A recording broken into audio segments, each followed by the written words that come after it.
buyout. Sandra Ambrose-Clark is, she owns ESJ Carrier Corporation based in Fairfield, Ohio. She spent 27 years in the trucking industry, including brokering, trucking, warehousing, and her newest endeavor, I like it, without a doubt, truck and trailer repair. I like that name, without a doubt. Established in 2007. You're in the Cincinnati area, right? Yeah. And she was a finalist in Cincinnati, one of the best places to work in 2011. She was also a finalist for our Influential Woman in Trucking Award, and she's a dynamic person, and you need to stop at her facility in Cincinnati. Come on up.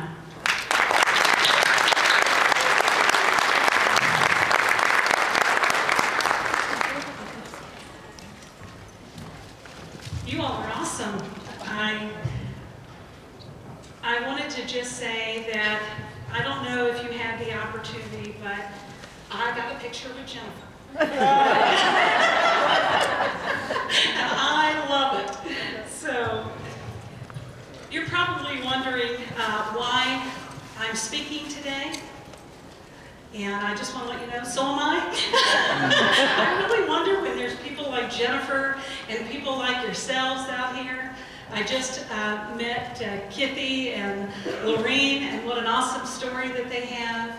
And I'm going to share with you today a little bit about my story and how I got started in the transportation industry and what we do every day for women drivers, and I love it. So I am the first largest independent 8-bay garage, diesel garage in Cincinnati, Ohio.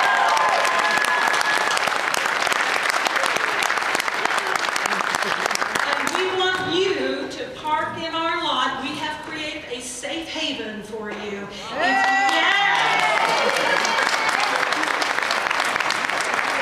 If you come to Cincinnati and you are on the north side of Cincinnati in Fairfield, Ohio, we want you to come to our garage. We want you to park. There's food for you. There is a stove. There is a shower. There is a room for you to relax. There's a room upstairs for you to relax and take a break if you would like, and be away from people if you want to. If you want to be with people, there's a large room for you.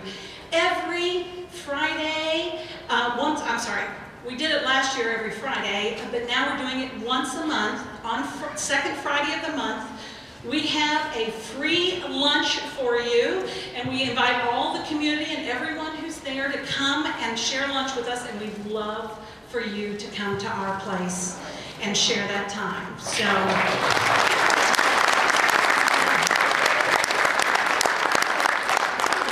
but I would like to welcome you, and I'd like to just share my story.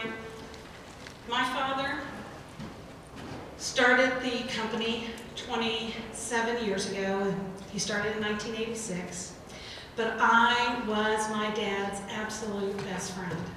I loved him. He was incredible. So when I hear stories like you, Lorene, and Kitty, it tears me up.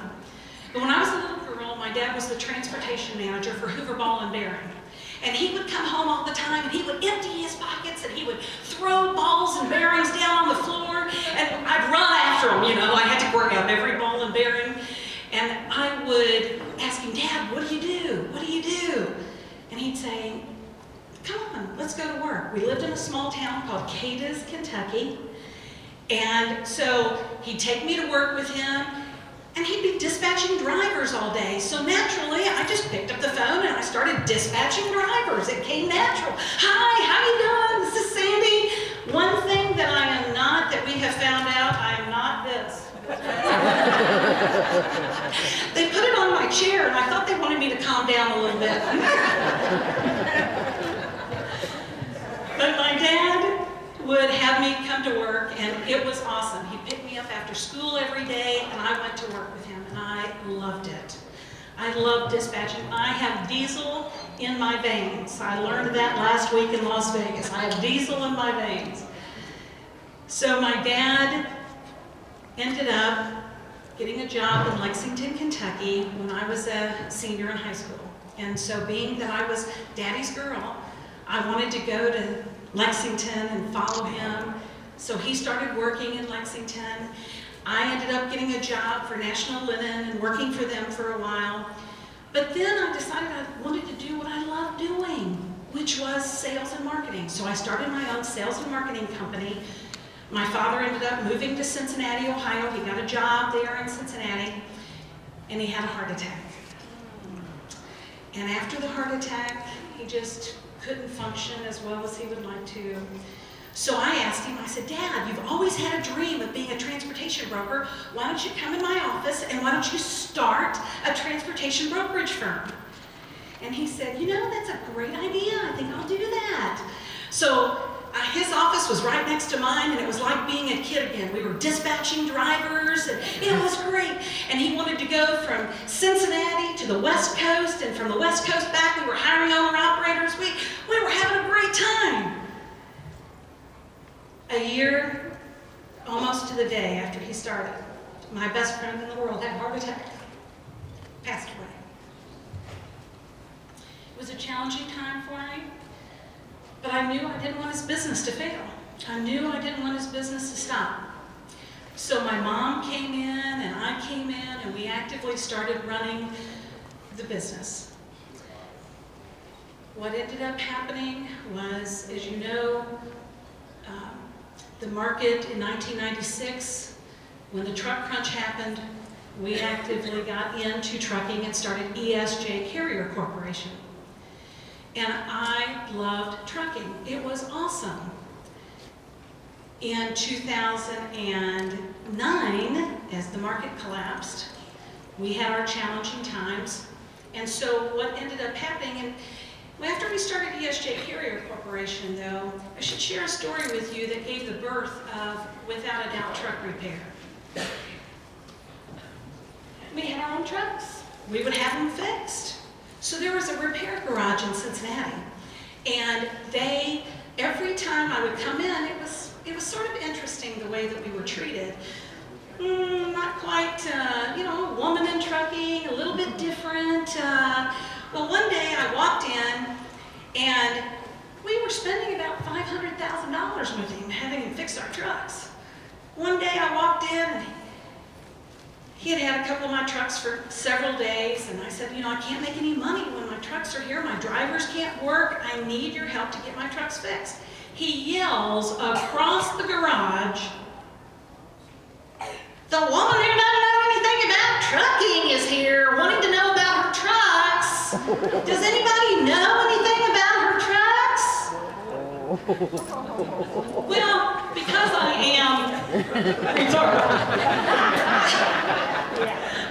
turned around and I walked up to him and I said, you just never know when the woman who doesn't know anything about trucking will start a competitive garage. You just never know. Just saying.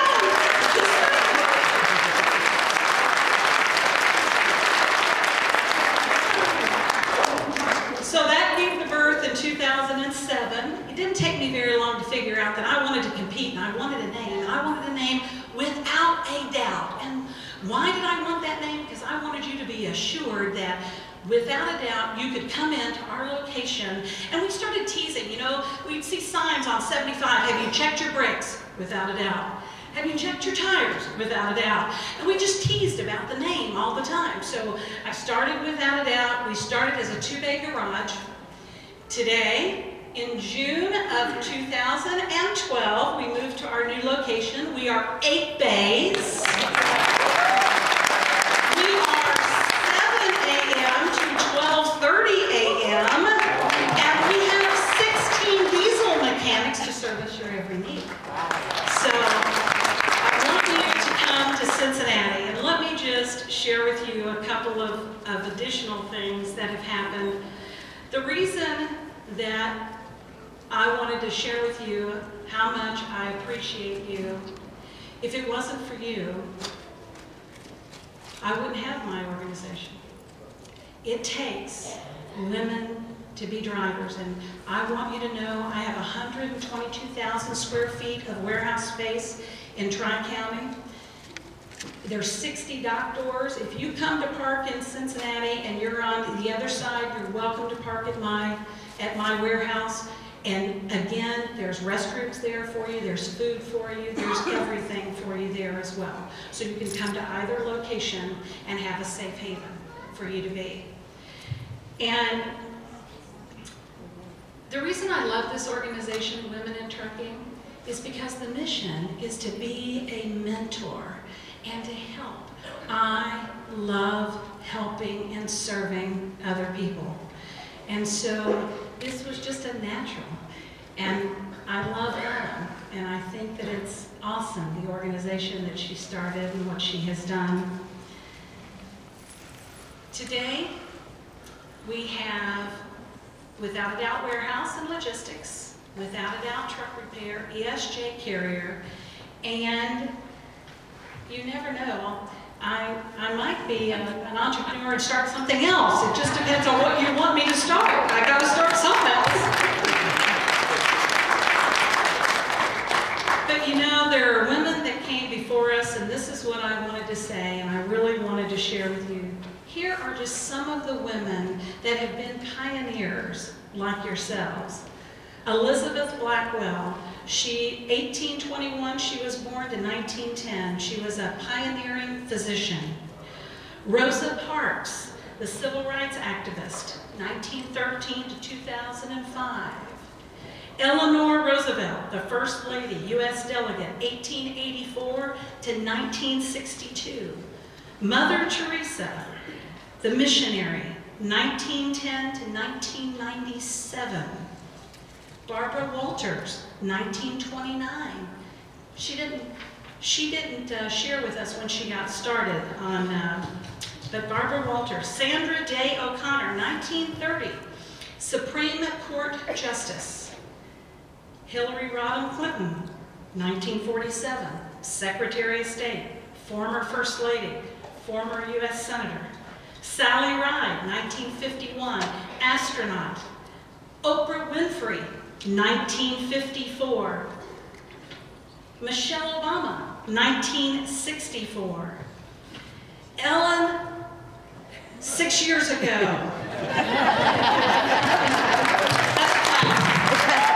Jennifer. Lisa Kelly is going to be here today. And each one of you that have been out there every day and have taken the career path to be a leader in this transportation industry. Each one of you deserve an actual salute. So I salute each one of you and tell you thank you. Thank you for choosing this as a career. Thank you for being a mentor. Thank you for being someone that people can turn to. It is awesome what you do. And I'd like to leave you with a paragraph by Stephen Covey. It's called Be Proactive. Being proactive is more than taking initiative. It's accepting responsibility for our own behavior, past, present, and future. It's making choices based on principles and values rather than our moods.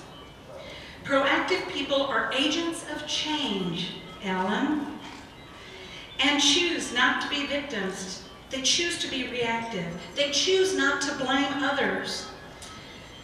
They do this by developing and using 4 unique human gifts: self-awareness, consciousness, imagination, and independent will. And they take everything and they turn it inside out. We're turning inside out the industry. That's what each one of you are here today that you're actively doing. They resolve things. They create things. They are forces of change. They are the fundamental decisions of being proactive that each one of us make.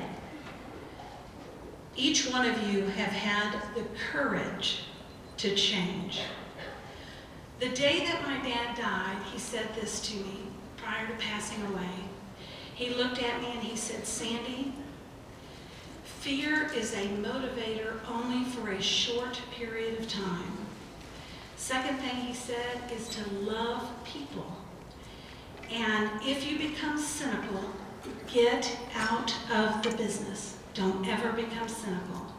And the third thing that he told me was that respect is earned.